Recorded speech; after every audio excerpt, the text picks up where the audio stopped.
interpretation.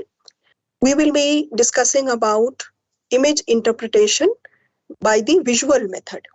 And later when you progress in the module lectures, you will also be discussing how the same kind of information extraction can be done using digital image analysis. So by now you are well versed and familiar with this process of remote sensing, wherein we need an energy source.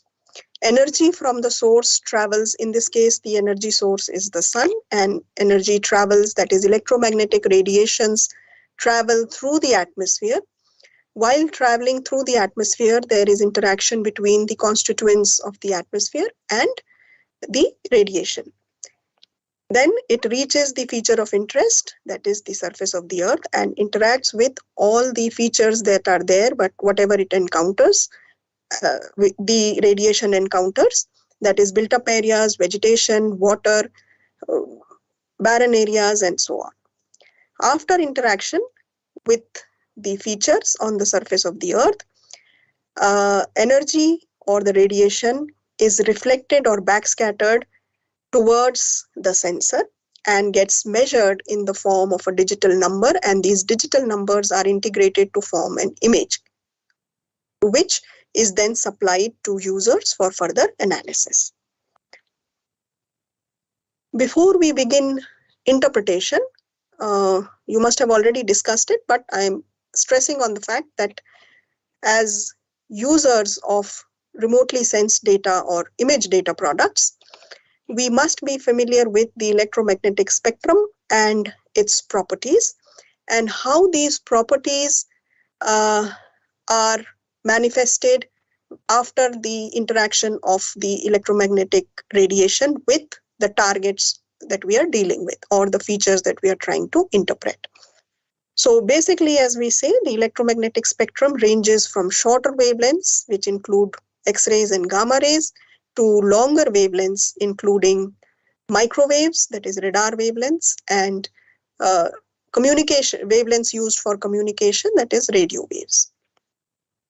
Now, there are several regions of the electromagnetic spectrum which are useful for remote sensing. Now, once we have these interactions recorded in the form of an image, then with this data set, we can go for image interpretation. So we will be able to say that the analysis of remotely sensed data or images will involve the identification of various targets or features in the image. Now, these targets or features can be identified in terms of the way that they will reflect or emit or backscatter radiation. So how much amount of radiation, in which wavelength band, under what physical condition does the target reflect or emit, will be measured in the form of a digital number on the image, and this is to be analyzed by the interpreter. Now, as we know that the radiation is measured and recorded by a sensor, and this is what is ultimately depicted as an image data product. So therefore, we can say that the act of examining these images or looking at these images critically to identify objects and also to judge their significance, that is to see them in relation to each other and what significance do they have in the context in which they occur. So we can also say that this interpretation or visual extraction is also, visual image interpretation is also an information extraction process from the images, and it will involve a considerable amount of subjective judgment on the part of the interpreter. An interpreter would be a specialist who is trained in the study of photographs or images. And in addition to this, he or she should also be an expert in some discipline, that is some scientific discipline or some subject. Like a geologist could use these photographs for geological studies, that is for identifying areas where there are specific minerals, or to study landslide prone areas and so on. There could be several such geological studies. A biologist or a forester or an agriculturist could use these images for their particular areas of expertise. Now, let us quickly go through and revise characteristics of images. Image, as we know, is a pictorial representation of an object or a scene. It could be analog, that is hard copy, or it could be digital, a digital image. The structure of a digital image is such that it is made up of square or rectangular areas, which we term pixels or picture elements. As you can see in this figure here, it is an array-like structure which has rows and columns, and this translates into individual cells or pixels, as we call them, picture elements. Now, each pixel has an associated pixel value, which depends on the amount of reflected energy from the ground. So whatever features occur in this area covered by one pixel will reflect some amount of energy in that particular wavelength band. Now, since our sensors are capable of operating in multiple regions of the electromagnetic spectrum, we can have multispectral images. In fact, these days we also have hyperspectral images. So there are numerous hundreds of very narrow contiguous bands which let us distinguish between even similarly reflecting objects. Now the question arises as to why do we need to be specially trained in the study of interpreting objects from airborne images or satellite images, wherein in everyday life we are used to looking at images and identifying objects that we see on these photographs or images. Basically, what we are doing is in everyday general interpretation, we have access to three-dimensional view through our eyes. However, when we look at single mono images, we lose our sense of depth, and when we view this two-dimensional image, unless we are able to see it stereoscopically, this is a special technique wherein we need at least two images taken in a specific manner so that we are able to simulate the third dimension of height. So there are several cases of confusion when we look at objects in a two-dimensional image, which is a single image. Then viewing objects from directly above also provides us with a very different perspective than what we are familiar to viewing in everyday life. Usually, when we are viewing terrestrially, we do that with a horizontal viewing perspective. But when we take images with a camera mounted on an aerial platform or on a spaceborne platform, the viewing direction becomes vertical. So we are only able to see the scene or the objects from a vertical perspective, and then we are only able to see or visualize them, the top of those objects. So we need to train ourselves to be able to adjust to that unfamiliar perspective of viewing and then analyze what these objects could be when viewed from a vertical viewing perspective, or when we are able to see only the top of these objects in the scene. Then combining the unfamiliar perspective, viewing perspective, with variable scales and lack of recognizable details can also make the most familiar objects unrecognizable in the image. So there might be confusion based on this aspect also, because the sensors will have different pixel sizes and therefore it will translate into different spatial resolutions. So the same object that we see on the ground in a particular size could appear smaller or larger depending upon its spatial resolution. Then we as human beings are used to seeing only through the visible wavelengths, that is from 0.4 micrometers to about 0.7 micrometers, the VIBGYOR section of the electromagnetic spectrum. And the imaging wavelengths outside of this window we are not able to decipher those or see through those. So it is difficult for us to analyze how objects would look like through these unfamiliar wavelength, in these unfamiliar wavelength regions. Therefore, we need to train ourselves again, like in the case of the vertical viewing perspective. We need to be familiar with the behavior of these wavelengths in respect to the features or the physical condition of the features that we are trying to assess or comprehend. Then we come to very important aspects of the characteristics of the data or the specifications of the data in terms of spectral resolution, radiometric resolution, spatial resolution, and the temporal resolution or the revisit time. So these four characteristics basically will, or the four kinds of resolutions will basically dictate or tell the user what would be the optimum kind of data that he or she should use for the particular kind of application that he plans to implement. So spectral resolution is assessing which part of the electromagnetic spectrum is being measured and what is the bandwidth. How narrow are the bands in which the image is being captured or the data is being captured. So this will help us to distinguish between similarly reflecting objects. Then radiometric resolution translates into subtle changes in energy. Can those differences be, is the sensor sensitive to these differences, small changes, minor differences in energy?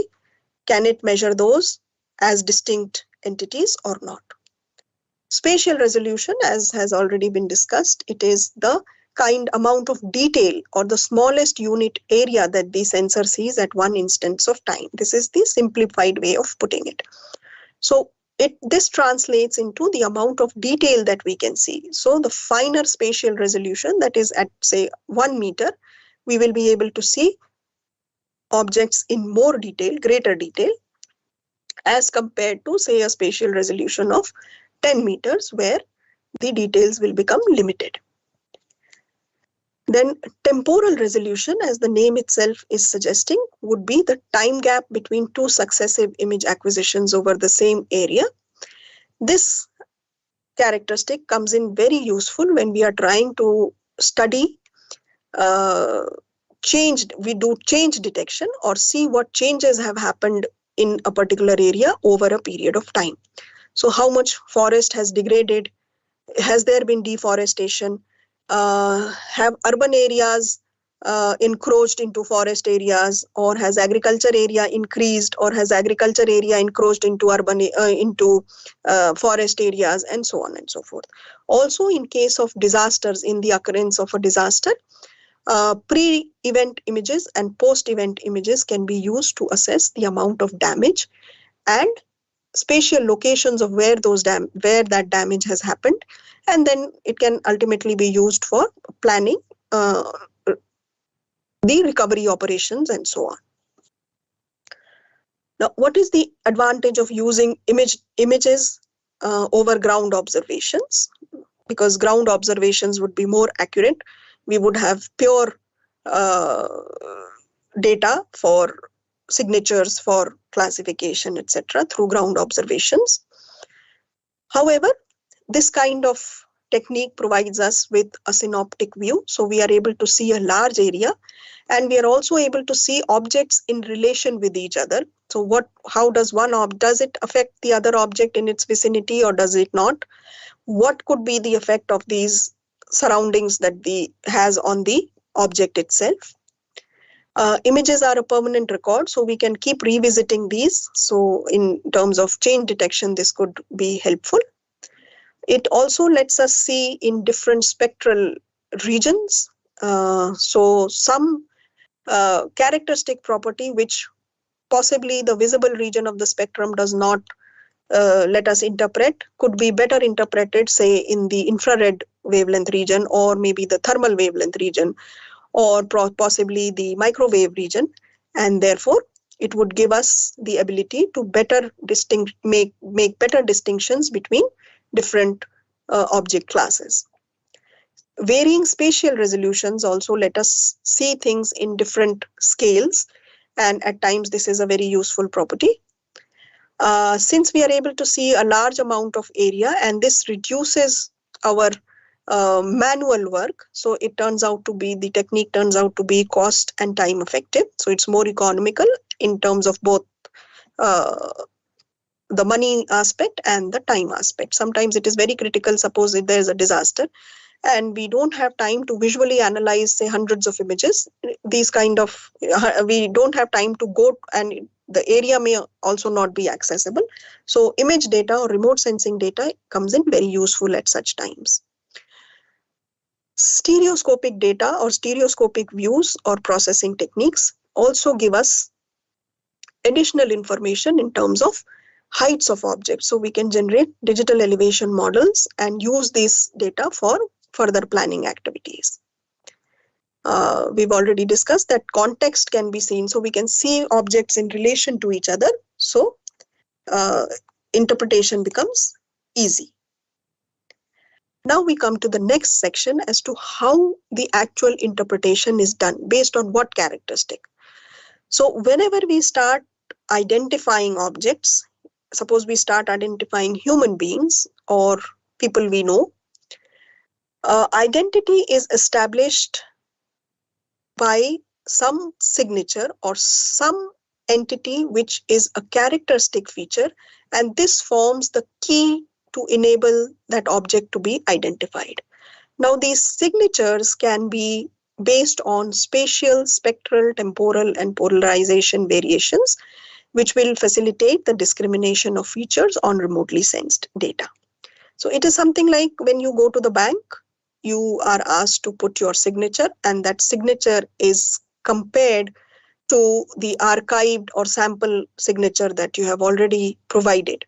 Now, if there is a match, then you are able to carry out your transaction. Similarly here, when signatures using ground observations are compared with the signatures that we are able to extract from the data, that image data that we have, we are able to compare them and then come to a conclusion about which objects could be which features on the image, or which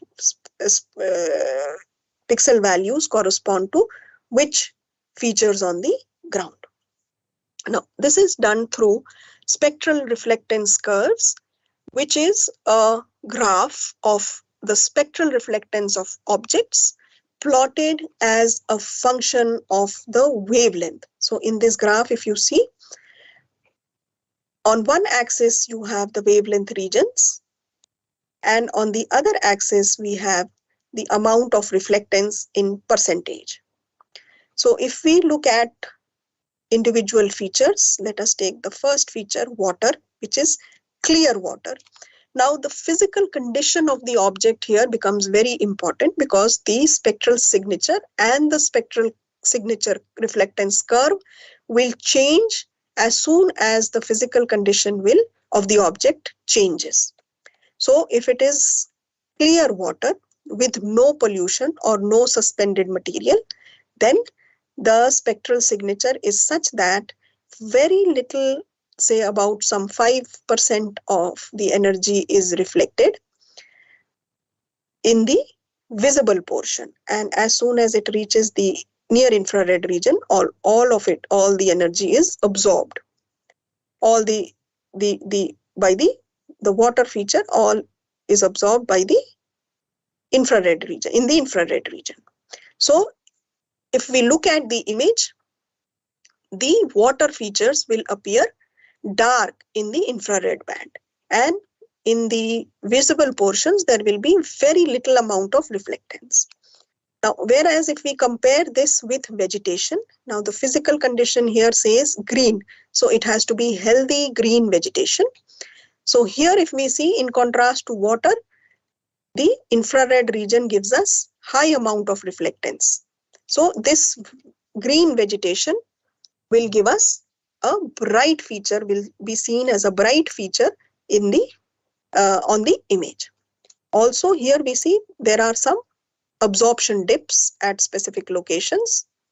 So these are also specific. This will also tell us about the water content in the plant cell. So whether there is less amount of water or the plant is water stressed, these things will be indicated through the spectral reflectance curve. Similarly, dry, bare soil also gives us high reflectance throughout. So dry, bare soil will be bright feature. So if there is a barren land which is very dry, it will be seen as a bright feature. However, if we add water, or there has been maybe some irrigation or some water content, moisture has been added, then it will give us a darker manifestation on the image. So the spectral signatures are very significant in terms of the spectral responses that are measured by the remote sensors over various features. Then spectral reflectance and spectral emittance curves can be generated. And the variability of spectral signatures is useful for the evaluation of the condition of the physical condition of the object. Temporal and spatial effects on spectral response patterns can also be studied, and we can look at changes that have happened over a period of time. Now, with this, we can look at spectral signatures for common land cover classes like vegetation. So this is the curve for vegetation, spectral reflectance curve for vegetation. So here, if you see, the general characteristic of vegetation is its green color, which is caused by the presence of the pigment chlorophyll. And since chlorophyll reflects green energy more than red and blue energy, this is what gives the plants its green color. Now, due to any reason, the amount of chlorophyll decreases in the plant cell, then this shape of the curve will also change. So if it is a diseased vegetation, or due to some natural reason, that is growth, change in growth stage, etc., if the plant becomes any other color than green, the curve will change. Or if the plant naturally does not contain chlorophyll.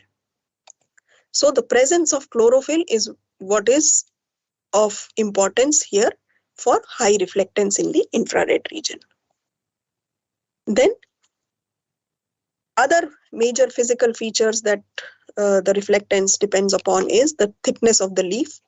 So if it is desert vegetation, that is if it is a cactus kind of plant or succulent which has thicker leaves, and if it is other kind of plants which have thinner leaves, then the amount of reflectance will be different, because the amount of absorption and reflectance from these physical features, because of these different physical features, will also be different. The type of leaf or the structure of the leaf, that is if it is a needle-like leaf as in coniferous forests, which has less surface area for reflectance, or if it is broad-leaved or deciduous leaves, the kind of reflectance will change. The stage of growth, young plants, there will be reflectance from the surroundings also, because they will be small plants. So the soil might also, the surrounding soil will also contribute to the reflectance. Whereas when it is mature, it will be purely from the plant, and after certain stage of maturity, it may change its color from yellow to, while harvesting, some plants may change into yellow or gold color. So those aspects, physical changes, will also be reflected in the spectral reflectance pattern or curve. Now, health of the vegetation will also affect the amount of reflectance. So if there is some disease due to which leaves have become yellow or brown, or they have curled up, so these diseased plants will be, as compared to the healthy plants, the amount of reflectance will be different, and this will be reflected in the, or manifested in the spectral reflectance pattern. Now with this, we can just spend time to analyze what we have just discussed and revisit the basic section through this question. You can attempt it later. What is image interpretation? There are three options, and you can, after looking at the slides or going through the material that is provided to you, you can assess the correct answer. Then the next land cover feature is the spectral signature for soil. Now, soil is also affected by the characteristics of how much moisture it contains, whether it is dry soil or wet soil. So wet soil will generally appear darker, and increasing soil moisture content will lower the reflectance. Then how much amount of organic content it has, how much manure, etc. we have added to the soil. Structure of the soil, that is it porous or is it compact structure like clay and sand. So this will dictate how much water absorption capacity it has. So in sand, more absorption will happen because the soil particles are loosely packed. Clay is compact and therefore it will hold more water. The amount of iron oxide content and the texture of the soil. The texture and structure are connected to each other. So organic content, again, less decomposed organic material will have higher reflectance in the near infrared region, and more decomposed will give you low reflectance throughout the reflective region. Iron content again, so reflectance in the green region will decrease with increased iron content, but this increases in the red wavelength region. Right? So iron dominated soils will have a strong absorption in the middle infrared region, that is more than 1.3 micrometers. So here so strong absorption will be there. So in case of absorption, it will appear darker. So structure and texture. So clay soils tend to have stronger texture or more compact texture, which leads to rough surface on plowing. So clay soils will tend to have higher moisture content. As a result, they will have fairly low diffuse kind of reflectance. And sandy soils, on the other hand, will have low moisture content. So a high or specular reflectance properties will be shown. Then if we consider water, so spectral signatures of water are affected by of course, the wavelength region in which we are looking at the feature, that is water. The depth of water, whether it is shallow, near the land water boundary. So suspended material will also have, will contribute to this, the reflectance. So deeper water bodies will have, in the infrared region, it will give us darker manifestation, dark, it will appear as a dark feature, whereas shallow water bodies or regions where the water is shallow, that is near the coast, some amount of reflectance may be contributed by the suspended material, or because of the shallowness, the coastal shelf may also contribute. Suspended material will give some amount of reflectance. Chlorophyll content like algae, etc., if it is there present on the surface. And surface roughness. Is it a calm standing water body, or is there much turbulence due to wind, etc., or movement of ships, boats, and so on? This surface roughness is also a very important characteristic when we are looking at these features in the microwave data, and there this reference becomes very important and a very critical characteristic for interpretation. So visible wavelengths of the EMR, as we have seen in the curve also, and it is depicted here as well.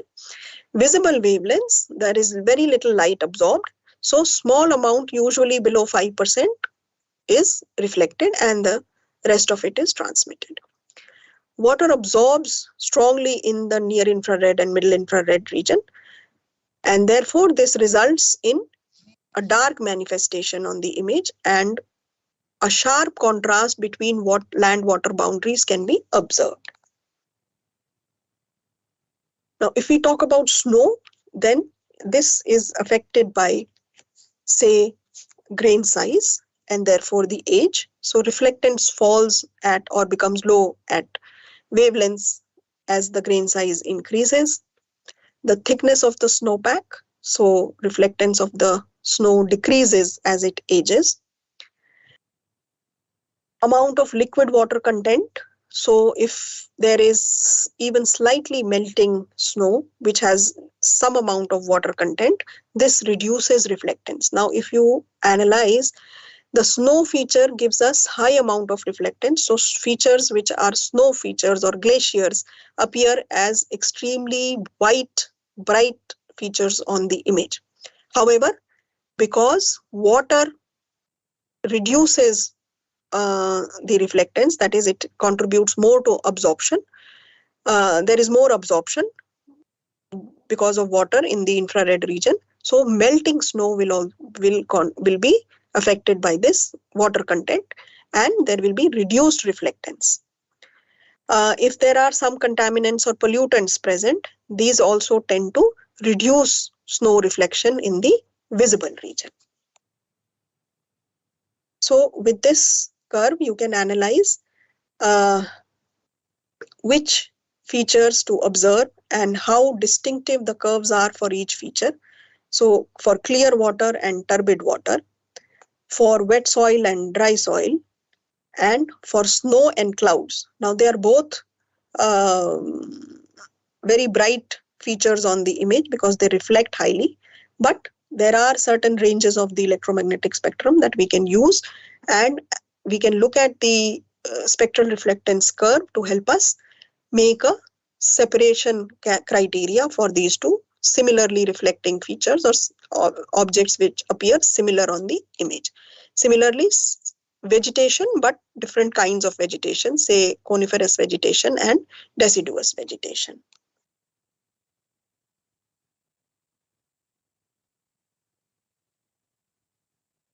So once we start visual image interpretation, we can do an analysis of which bands give us the best possible information about making a distinction between the features that are present. So if we display individual bands of a multispectral image, we expect to see them as black and white grayscale representations.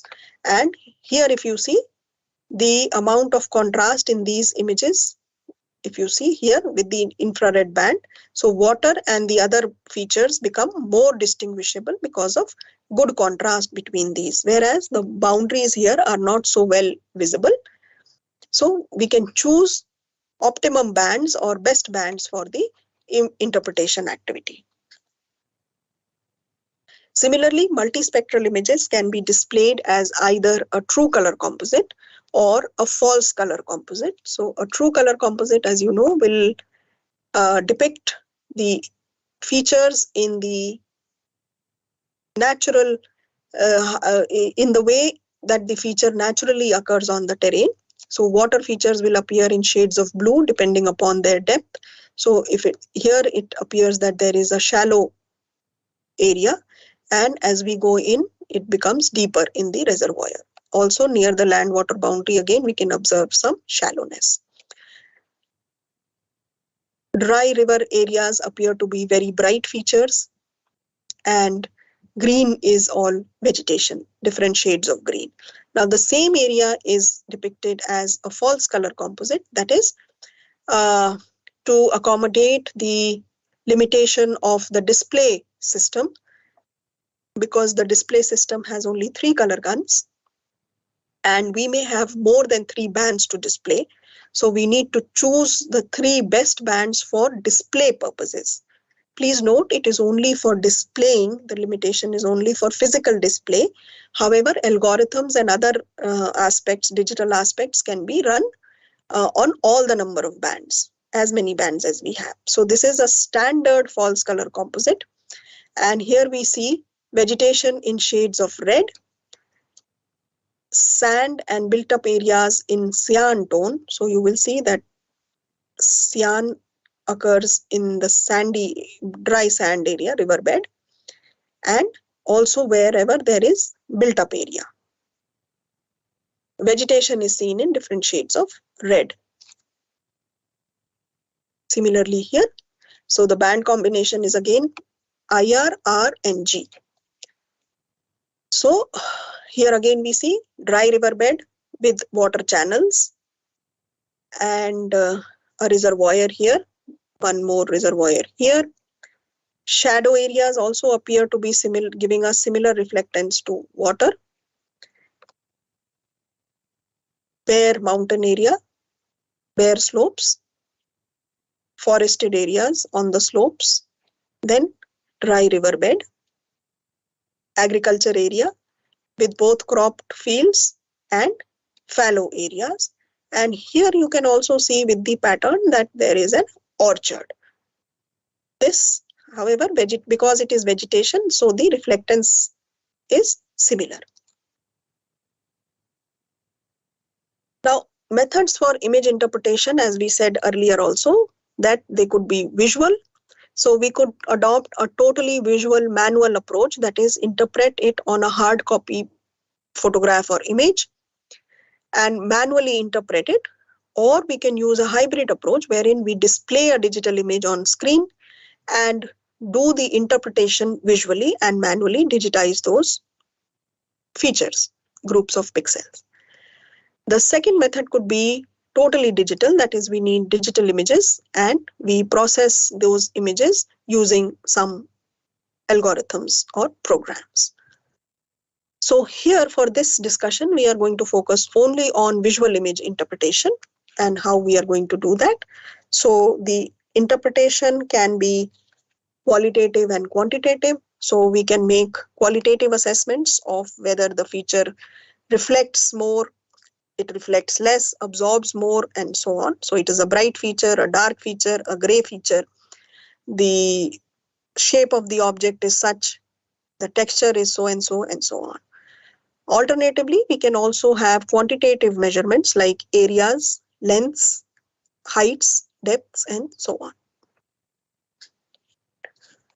So what we should remember is, however, that similar objects, because we are looking at reflectance values, so similar objects under similar conditions will reflect similarly. So like the examples that we saw in the previous images. Sorry.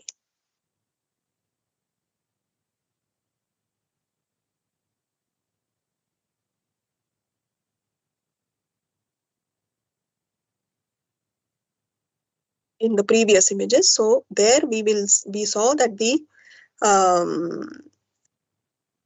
shadows and water gave us similar reflectance, although they are different physical features. Also, urban areas and sand, dry sand, river sand, etc. also gave us the same kind of reflectance. So the factors that we need to consider for good interpretation are, of course, training and experience of the interpreter, what kind of features or phenomena we are trying to study, quality of photographs and equipments, and whether we have adopted the correct method of interpretation, whether we have proper kind of interpretational aids, and are we familiar with the area that we are trying to interpret. So these are all that will help us do better, improved interpretation.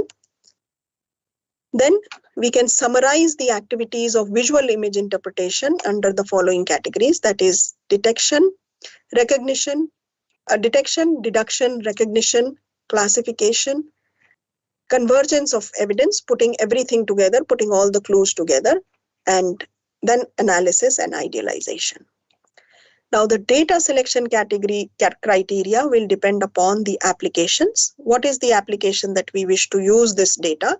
Is it for a civil engineering kind of application, or an application where we need to design urban utilities like mapping of roads or laying of new roads or railway lines, etc.?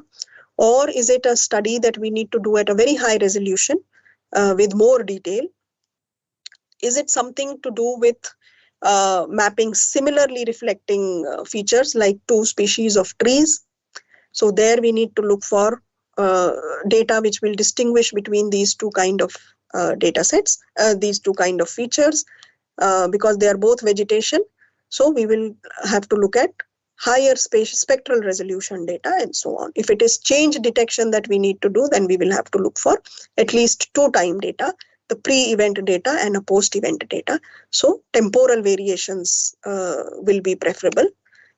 Then which sensors and platforms are available, at what resolutions or at what specifications do they provide data?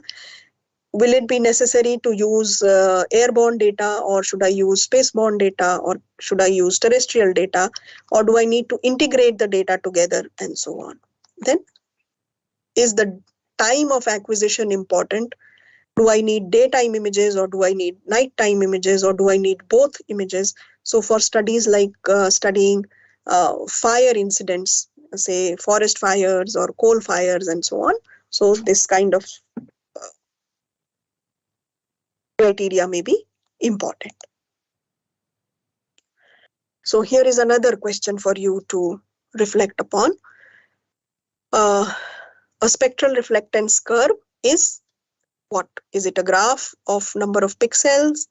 Is it a pie chart which represent land use classes, or is it a graph of spectral values of the objects with reference to wavelengths? Please look at it once we have finished. Now we come to the elements that help us in interpretation. So as we have seen that the recognition of targets is the key to interpreting and information extraction. So observing the difference between the targets and their background involves comparing different targets based on any or all of the visual elements. So tone, shape, size, pattern, texture, shadow, and association. These are these elements of interpretation. If we have stereoscopic data, we can also consider height as an element which will help us in interpretation. Now let us quickly go through each of these elements. So the primary element for interpretation, or the fundamental element for which enables us to distinguish between different targets or features, is tone. So tone refers to the relative brightness or color of objects in the image. Generally, tone is the fundamental element, as I said, and variations in tone also allow the elements of other elements like shape, texture, pattern, etc. to be distinguishable. So as you can see here, wherever there is a distinct change in tone, along that we can form an edge or boundary. So this boundary indicates the change from one feature to another. So if we are able to mark out all these boundaries, theoretically we will be able to mark out all the features that are present on the image. Now shape is another element of interpretation, and this refers to the general form, structure, or outline of individual objects. Shape can be very distinctive clue for interpretation because we associate certain shapes with certain features, like linear shapes with roads and railway lines, etc. Square rectangular shapes with agriculture fields, and so on. So the size of the object is the third element which we will be discussing. So this is a function of scale or resolution. So it is important to assess the size based on the spatial resolution of the image data that we are looking at. So size is important because, say, if it is built up area, their buildings may be of different sizes. So if it is industrial area, we may have large buildings like factories, etc. And in residential areas, we may have smaller, different kinds of buildings. Pattern, the element of pattern refers to the spatial arrangement of visually or visibly distinguishable objects. So are the objects repeated in an orderly fashion or not? So if there is a repetition, this generally happens in man-made features. Naturally occurring entities usually do not follow a pattern or a fixed pattern or a fixed arrangement on an orderly repetition. So if we need to distinguish between trees in the forest and orchards, so pattern is an element which will be of great importance. So orchards will have evenly spaced trees, whereas the trees in the forest areas will grow haphazardly. Also, urban streets where there is a planned housing colony will have regularly spaced houses with well-planned streets and so on. So this will also, from the vertical perspective, will give us a good example of pattern. Now, the element of texture refers to the arrangement and frequency of tonal variation in different areas of the image. So this, in simpler words, it means how soon or how frequently does tone change in an area on the image. So if you look at this lower half of the image, it appears to be homogeneously bright, and this gives us a visual texture of it appearing smooth. So it visually it appears as a smooth texture. Whereas the upper half of the image, there are frequent changes in tone, So very bright, dark, gray, and so on, and shades in between. So we can clearly mark out the boundary based on the difference of texture. So the upper half, because there are frequent changes in tone and tones are varying, so visually it appears to be a rough texture, whereas here it is homogeneous and there is not much variation, so it appears to be visually smooth. Now, texture is a very, very important element for distinguishing features, especially in radar imagery as well, and high spatial resolution optical images also. Then we come to shadow. So shadows are usually taken as occlusions or noise in the image. However, in certain cases, they may provide us or give us an idea of the profile and relative heights of the objects, and which will help us to make the identification easier. So a rough estimate of the height of the objects can also be made, like if it is a flyover, then the length of the shadow, etc., or if it is a building, the length of the shadow can be used for identifying, roughly making an estimate of the height of the building. Now, the characteristic or element of association takes into account the relationship. So it takes into account the context and the relationship between other recognizable features or objects in the nearby vicinity of the feature of interest. Usually, we associate certain features with certain other features. So these associations help us to make accurate interpretation. For example, commercial properties or commercial setups would be associated with the proximity or nearness to major transportation routes. Whereas your residential areas would be associated with schools, playgrounds, and sports fields, etc. So different kind of features will be associated with certain other features. We have already looked at color and true color and false color images. There is another good comparison. So green is vegetation here, and other features indicate the built up areas, roads, buildings, and so on. Here also, if you see, this appears to be a water body, and here these are grass lawns, some trees, and again some vegetation which is also grass, bushes, etc. Built up areas with buildings and roads. Now, after this discussion, I think you can answer this question very easily. It is related to the element of texture. So with the options given, whether it is a spatial arrangement of distinguishable objects, which we can see visually on the image, or is it arrangement and frequency of the variations of tones in some areas of the image, or is it the structure or outline of the individual objects? Now, I will quickly, in 5 or 10 minutes that are left, we will quickly go through some examples of images so that you get an idea of how varying the data is, and depending upon spatial, spectral, temporal, and radiometric resolution, what are the differences that you can observe and what features you will be able to see in different objects. So this is a Landsat image which has a water body. So infrared band, the water body appears dark. Red is all vegetation. Cyan tones are arid areas, dry sand, etc. This also gives us a very dry, arid region. Small patches of red indicating vegetation.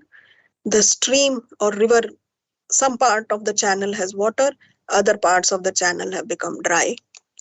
Here it says mid-infrared, so the thermal region must have been included. And this is a volcanic feature, so you are able to see the crater in bright orange or red, and vegetation also appears in red. At the base of the mountain, we have some kind of cyan tone, so this could indicate some settlements.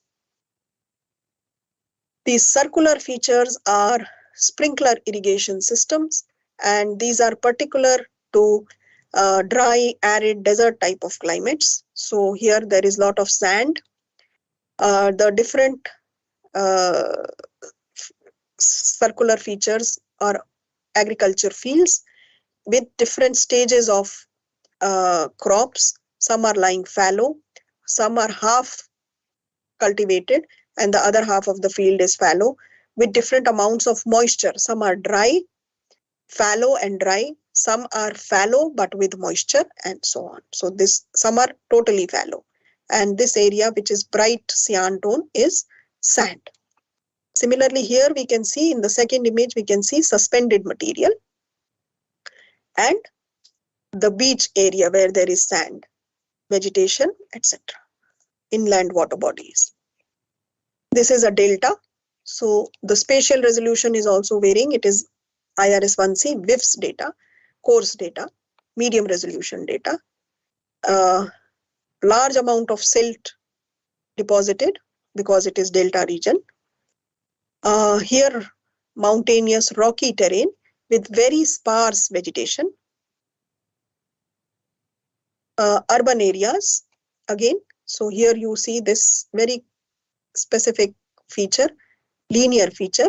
This is the airstrip. Other urban features like roads, buildings, etc. This could be a park. Okay. Here it appears to be a stadium and several buildings and roads. Again, another urban setting, but this has more agriculture fields wherein you can observe cropped fields and fallow fields, a water body which has a very fixed geometric shape, so it could be a man-made water body. This feature in particular is a runway of the airport and buildings and roads with a water body running here through the image. Here you see the rough surface of the water with ripples, and the beach sand is very well visible. A lot of vegetation in red, in different shades of red. Now here the second image, the spatial resolution is sub-meter, that is 70 centimeter. So here we are able to see objects in very high amount of detail. We can mark out the boundaries of individual buildings, chemical tanks, chimneys. We can even see the smoke coming out of the chimney and the shadow of the smoke. So that's an industrial area. Now to highlight the importance of temporal variation in images, if you see here, this is September 7th and this is September 12th. So time difference between the acquisition, and if you notice, this area here is damaged. The building has become damaged, whereas here the building area was intact. So we can do this change detection if we have temporal variation in the data acquisition. You can also observe other urban features like parking lots, shape of buildings, roads, flyovers, etc. in this image screenshot. Here again you can observe and appreciate the different textures of plowed fields, fields with grass, fields lying fallow and not plowed. Also the orchards here with different species of trees or maybe different stages of growth of the trees, etc. And these linear features that you see here, some shadows are observable, triangular shadows. These are windmills. These two images are of desert areas where we see sand dunes. So these are longitudinal dunes and these are crescent shaped dunes. Here we have a ridge area. Now these three features are reflecting similarly. They are all bright features reflecting, giving high amount of reflectance. This due to the setting is snow area, snowbound area, glaciers, because the terrain is very mountainous. These are clouds. The puffy cotton wool type of texture indicates that they are clouds, and also the shadow. This is near the sea coast in the western part of India, Run of Kutch. So these are salt pans where salt is harvested. All these three features, although physically different features, are giving us the same kind of reflectance. So with this, you can appreciate how you will use different elements of interpretation to distinguish between similarly reflecting objects. Now, these are again some urban features. So this is a brick kiln. We are able to see the chimney and the shadow of the chimney, nearby excavations and stacks of brick kilns. Railway lines, a railway station maybe, a flyover, urban areas, built up areas, and stadium can be seen here. Very densely built up area, densely populated area, no pattern visible. However, here it has a visible pattern and high-rise buildings with long shadows. Very, very high spatial resolution, could be an aerial photograph or a UAV acquired image. So you can see even the vehicles on the roads can be counted. The markings on the roads can be easily distinguished. Road dividers, etc. are seen. And on top of the buildings, we can see air conditioning units or water storage units, etc. can also be seen. This is also, again, the second one is an industrial setup. So you can see shed-like buildings for storage, chemical tanks, and so on. Now, this is a exercise for you. After you go through the lecture material, you should easily be able to identify the features marked 1 to 5 and also discuss or analyze which elements of interpretation were helpful in identifying these features. So you can do this as an exercise and test how much you have learned through this discussion. Now, before we wind up, we will quickly do a comparison between manual and digital interpretation. Since you have not yet been exposed to digital image analysis, you will probably be able to appreciate this much better when you have gone through the discussions on digital image analysis. However, manual interpretation and analysis dates back to the early beginnings of the remote sensing, when we used aerial photographs for interpretation mainly. Digital image analysis and processing is more recent with the advent of digital systems and digital systems for recording and computing. Manual interpretation requires little specialized equipment, but digital analysis requires specialized and often expensive equipment in terms of hardware and software. Manual information extraction is also often limited to analyzing only fixed channels or single channels of data from the image at one time. However, the computer environment or the digital environment is more amenable to handling complex images of several or many channels from several sources at one time. Manual interpretation is also a subjective process, meaning that the results may vary slightly with different interpreters. Digital analysis, however, is based on the manipulation of digital numbers with the use of a computer system and is therefore more objective. And this usually results in more consistent results. It is more objective, therefore. However, determining the validity and accuracy of the results from digital processing can be difficult. We saw examples in the previous slides that similarly reflecting objects could give us similar signatures on the image. So the digital classifier could get confused between a shadow and a water body, or it could get confused between built up areas and river sand, dry sand, which a human interpreter is less likely to do. So therefore, the ability to do visual image analysis and then use it for validating and using it to calculate the accuracy of the results that we obtain from digital processing is what is to be done. So that is why visual interpretation is very, very important. And we would highlight the point here again that visual and digital analysis are not mutually exclusive processes. In most cases, a mix of both methods is usually employed when we do analysis. And the ultimate decision of the utility or relevance of the information extracted at the end of the analysis process is the reference data is still taken from visually interpreted data. So it becomes very, very important to be familiar with the process of visual image interpretation.